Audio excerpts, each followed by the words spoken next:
Hello, my name is Erica Belcher, and I'm going to present some key data from our latest Snapshot of Londoners. This update looks at how coronavirus is affecting the daily lives of Londoners and how satisfied they've been with their local areas over the last 12 months. Londoners have seen their working hours fluctuate throughout the pandemic. Many working parents have had to reduce their hours to care for children while schools are closed. 36% of Londoners worked 31 to 40 hours, down from 40% last September. This data does not include the loss of hours from people who have been unemployed. Unemployment has increased from 4.7 to 6.9% since the start of the pandemic, a bigger increase than the UK average. Half of Londoners are confident about their employment prospects, though some groups are more confident than others. Women are less confident about finding a new job than men, as are people with lower level qualifications. Older Londoners between the ages of 55 and 64 are significantly less hopeful than other age groups, and are the only group whose confidence has continued to decrease over the course of the pandemic. Londoners with higher qualifications have been less affected by unemployment during the crisis, which has been concentrated in the arts, retail and hospitality sectors. Though the majority of Londoners have enough money to get by, some are still struggling. This is particularly the case for Black, Asian and minority ethnic groups. Tenants are also feeling the squeeze. They are more likely than homeowners to have seen their disposable income shrink. 44% of Londoners said that they have experienced a decline in their disposable income. This decrease has fallen disproportionately on those who are already struggling.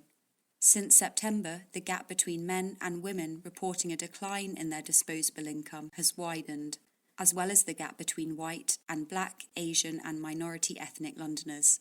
Self-employed people have also been faring worse than those in employment. The gap between them has declined slightly since May. Just under half of Londoners are able to handle an unexpected expense of £500 or more, and this figure has declined since last September. More people say that they would need loans to cover the cost, and while women are more likely to be unable to meet an unexpected expense, they are more likely to borrow from friends or family. Older Londoners and homeowners are almost twice as likely to be able to pay for an unexpected expense than young people and people renting their home. Black, African and Caribbean Londoners are the least likely to be able to meet an unexpected expense.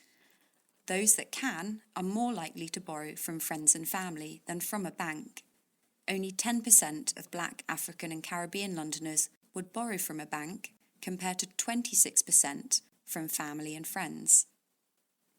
The last 12 months have been some of the most turbulent in London's history.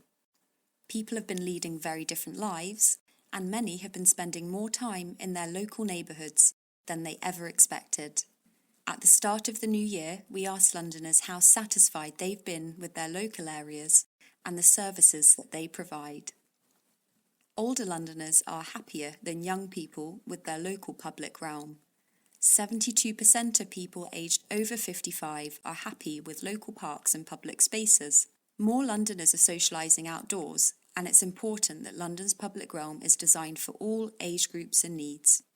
Over 11 kilometres of temporary cycle routes have been built in London since the start of the pandemic, but older Londoners, women and Londoners with a disability are least likely to have used them. Younger Londoners and men are some of the happiest with the cycle route provision in London. People with a disability are less happy with their local public transport than the London average. Only 34% are happy with the transport options in their local area. A lack of step-free access can be a barrier to using public transport, and currently only 30% of London Underground stations are step-free. As London begins to recover from the pandemic, there's an opportunity to focus on improving local public services for all Londoners. Air pollution impacts Londoners' health and the livability of their local area. In 2019, 4,000 Londoners died from air pollution, and these deaths were concentrated among older Londoners in outer London. Despite the increased risk, older Londoners worry least regularly about air pollution and the impact of climate change on their local area. Young people and those from a higher occupation status worry the most. Parents with young children also worry more than the London average. Concern for both air quality and the impact of climate change on London has increased since the start of the pandemic. They've both increased by 2 percentage points. Overall, 39% of Londoners agree that there's a strong sense of community in their local neighbourhood. But some groups agree more than others.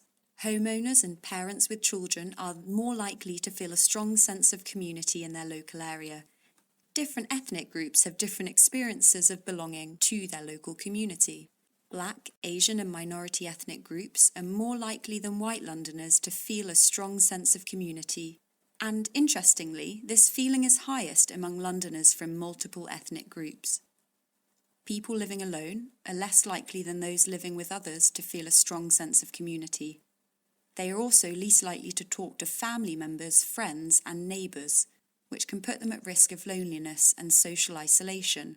Marginally more people felt a strong sense of community during the first wave of the pandemic than during the current third wave.